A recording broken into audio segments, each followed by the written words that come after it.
In this video, I wanted to show you how the large interactive screen is very useful for helping you to determine what your stitch will look like before you even stitch it out. So firstly, I have chosen a triple zigzag, which is the A13, and you can see here I've got A13, and that is a zigzag. Now it is, if you look closely at the screen, you can see I've got 1, 2, 3, 1, 2, 3 stitches per each of the leg of that point, and hence that's the name. It's a triple zigzag.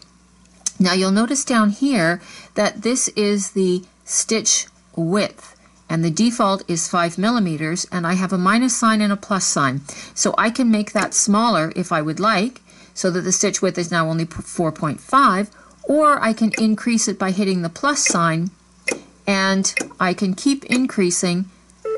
I've hit 7 millimeters, and that's the maximum width for that particular stitch, so I can't go any wider.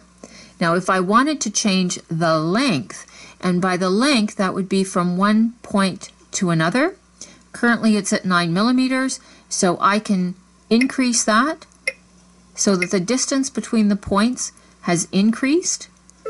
I can only go to a maximum of 12 millimeters, and if I want, I can decrease the distance between the points and just keep changing that until it is what I want the stitch to be. And once I'm happy with the dimensions, then I can do a practice stitch out to make sure that that's exactly what I want, but I don't have to waste a lot of time doing multiple stitch outs to determine whether that's what I want. I can see it right on the screen in the size that I want.